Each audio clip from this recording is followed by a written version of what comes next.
Q&A here, and I'll toss it to Kayla Wells Yoakum with the WSU Extension team to guide us through the questions.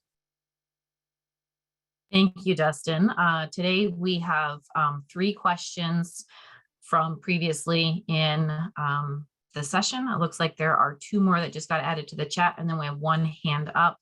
I'll go with those 3 questions that got asked first, and then we can we'll all be able to see where we're at in the chat.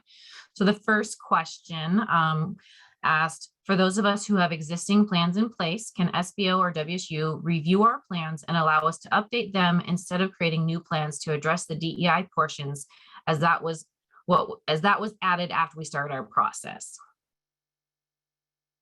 Yeah, thanks, Kayla. And I'll let Mark jump in here as well. But certainly from our perspective, if there's been work done already and resources put toward developing a plan, certainly don't want to consume additional resources,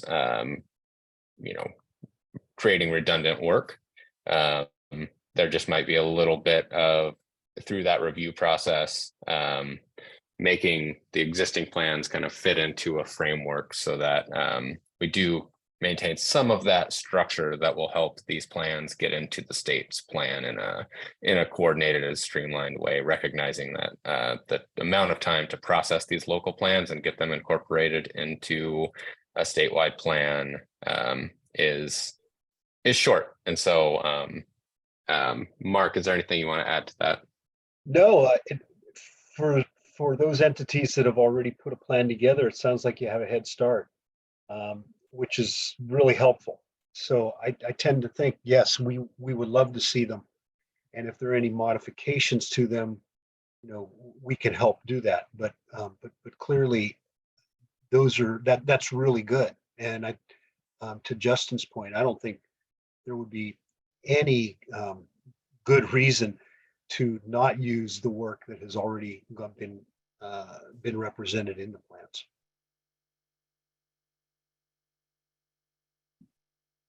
Okay, so the next 2 questions from previously in our workshop are specifically for Claire. Claire, if you can unmute yourself, these were in regards to the map, very similar to the types of questions that we had yesterday in response to your presentation. So I will ask them both at the same time, Claire. They're short, sweet. I think you'll be able to piece them apart. So the first question is where do we find the mapping tool? And then the second question was, will the data mapping tool include privately owned infrastructure such as fiber owned by telecoms? Yeah, thank you. Good questions. So the mapping tool will be available through your regional coordinator. So they will have the link for that. And at the very first kickoff meeting where you're looking at the workbook together, you'll be able to look at that map as a group and start coming up with some of those initial impressions. And then the second question about the private service providers, that's up to them if they choose to share or not. But that would be part of the asset collection that there's intended to be outreach to service providers, pole owners, folks who own towers, anyone who might have infrastructure that could facilitate broadband development. You could do outreach to them and see if they would be interested in contributing to the community map to help understand the infrastructure assets in place. Thank you for that, Claire. Okay, so we had 1 more question in the chat that preceded Randy, and then Randy, we do see your hand. You're up after this next question. So the chat question from Willie, what are the procurement requirements, stipulations for the funds that go to cognizant entities, county, tribal BAT teams to support planning work? What are some examples of how you envision BAT teams using these funds in support of their planning efforts? Thanks, Kayla. Yes, I'll take that one. So the short answer, without much specificity, is we're going to need a responsible fiscal agent on the receiving end to accept funding on behalf of the planning effort. That might be the county itself, county government. We have the advantage in some counties in all counties, we have an existing contractual relationship between WSU and the county. In some counties, that may be an effective mechanism for the transfer of funds without much additional work. In others, that will not be the case, and we'll need to work on a separate contract. But we recognize that it may not always be counties. Particularly in the case of tribal planning activities, we'll be looking for a tribal agency as the likely recipient of funding. But we recognize that in either case, it might also be a designee. So Willie, as you suggest, it might be a designation by the county commission that we have a responsible party. And it may be that we have other entities that have taken the lead for broadband action or digital equity planning, or will take the lead, who are none of the above. Ports, for instance, or PUDs. So hence the fallback on the sort of generic description that we need an appropriate responsible fiscal agent to receive the funds. And then upon the execution of the MOA that says we will undertake the efforts necessary to fill out either A or B or both of the workbook, we WSU will transfer the amount that is set aside for the broadband action planning effort and the first of two distributions on the digital equity planning effort. And then after some performance on digital equity planning, we'll be able to distribute the second half of that. And again, details to follow on that as we work those out with input from both the State Broadband Office and WSU contracting. Thank you, Mike. Okay, Randy, Hayden, it is your turn. And just a FYI, if we don't get to all of the questions, there will be a frequently asked questions section to our website, and all answers will be added there. Just looking at the time, we may not get to all of them. I just want to put that out there. So Randy, you have the stage. Thank you.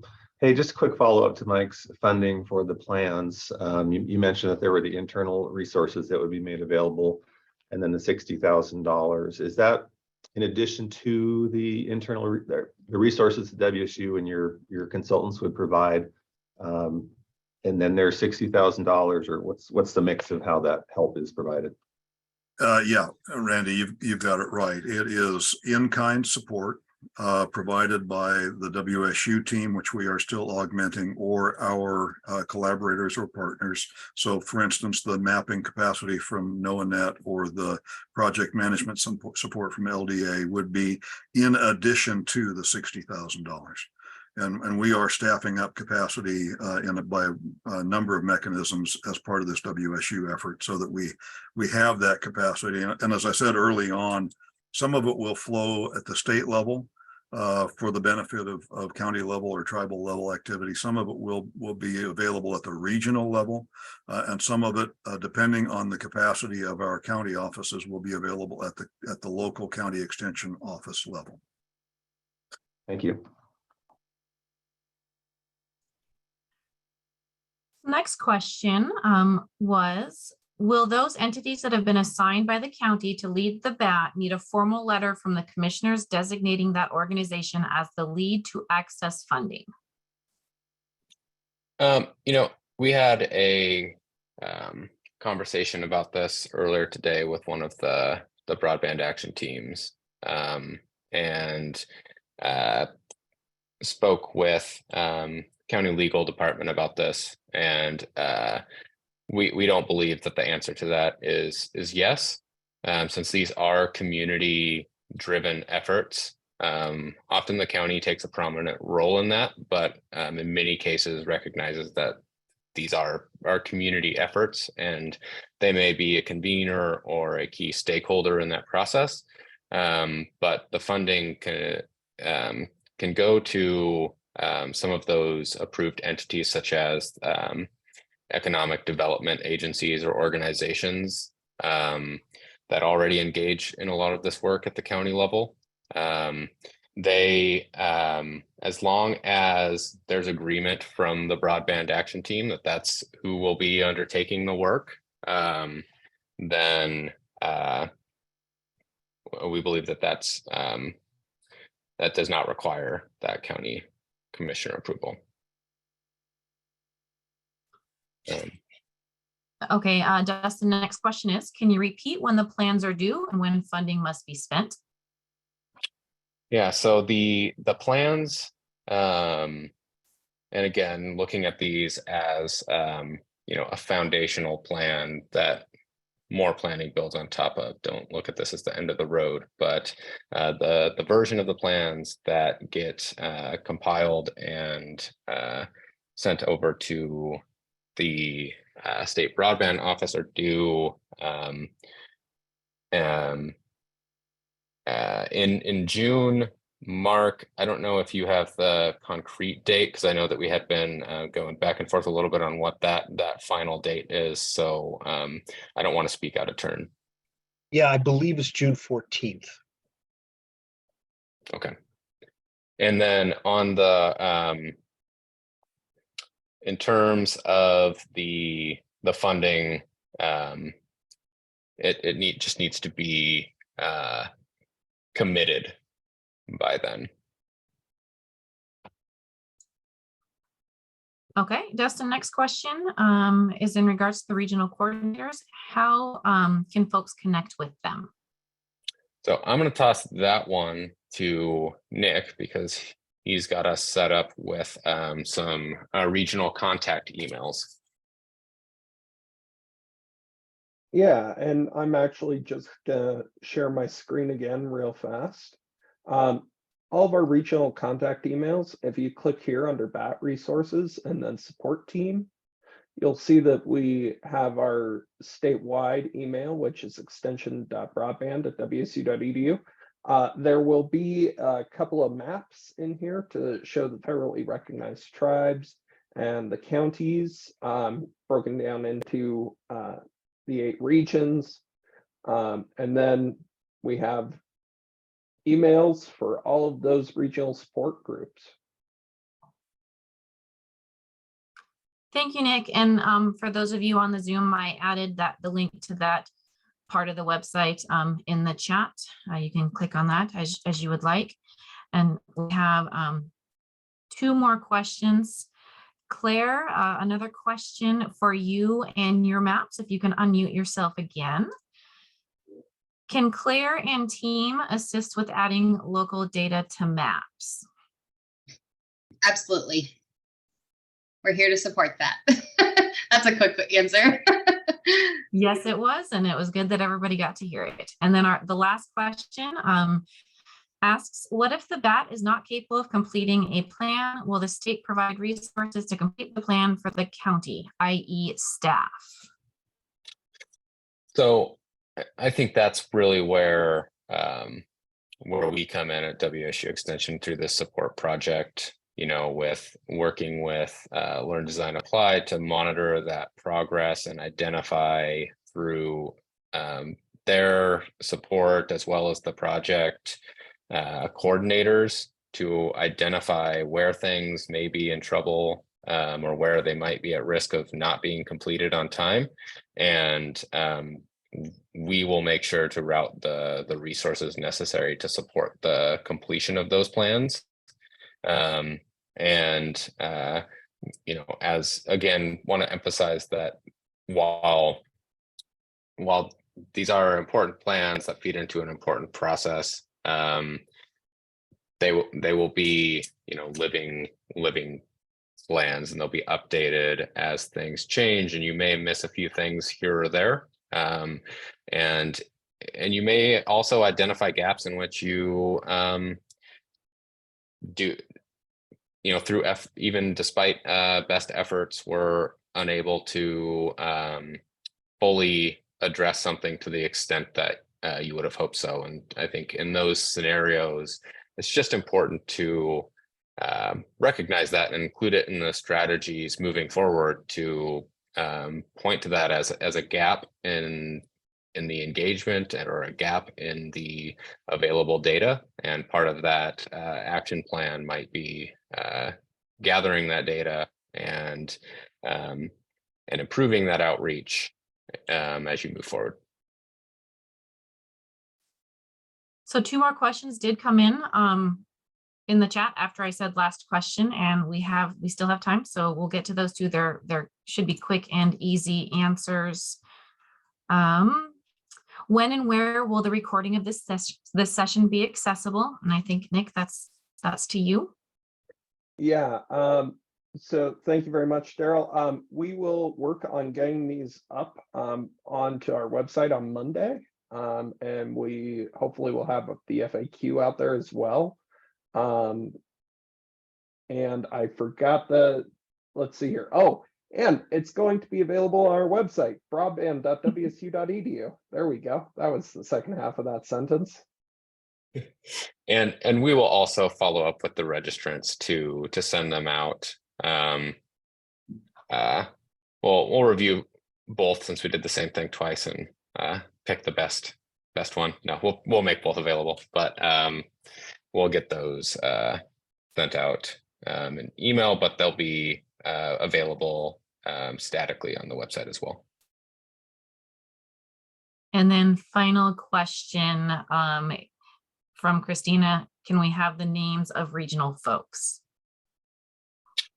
Yeah, Chris, we will follow up with you on that and get you the final names as soon as we get those formalized. But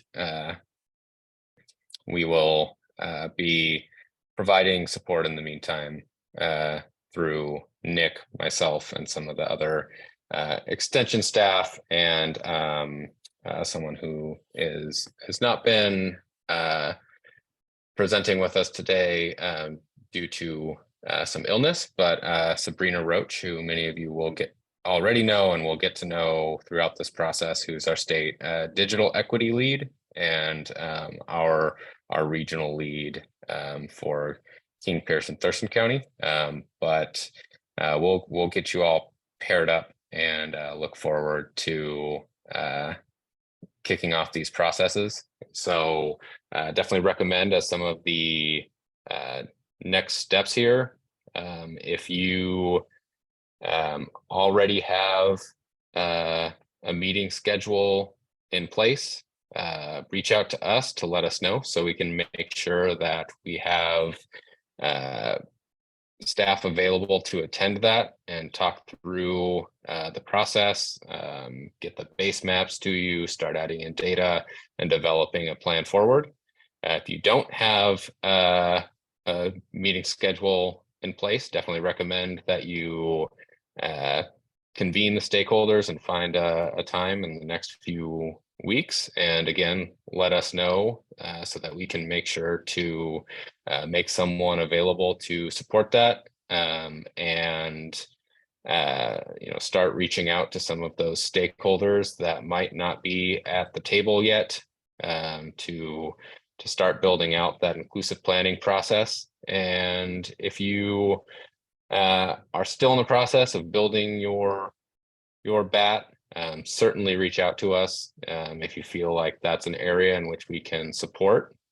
And we look forward to helping build, strengthen, and move forward with these planning processes with the broadband action teams and with the tribes that will be participating. And definitely, if you anticipate wanting to participate in the funding component of our support, we would request that you reach out to us as soon as possible to indicate that interest so that we can get that process moving as quickly as possible. Either way, we're going to make our in-kind support available to your planning efforts, but please notify us as soon as you've made a decision on that, so that we can respond as quickly as possible and get that process moving and get the funds out to you to support these efforts. And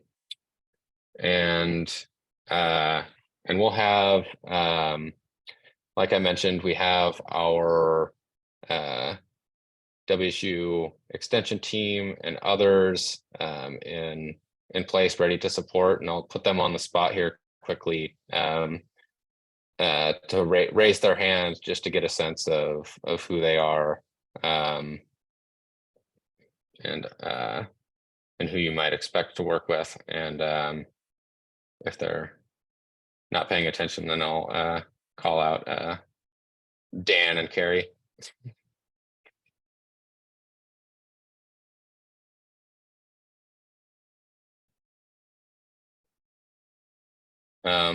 But yeah, so we're really looking forward to working with you. And Christina also doesn't have her hand up.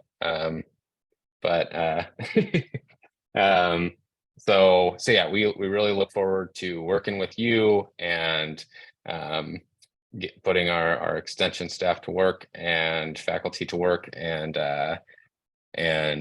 getting our partners in place and out to support you directly and on a regional basis. So thanks, everyone. I don't see any other questions, so I hope you all have a great rest of your Friday and a great weekend, and look forward to hopefully a flood of emails coming in soon.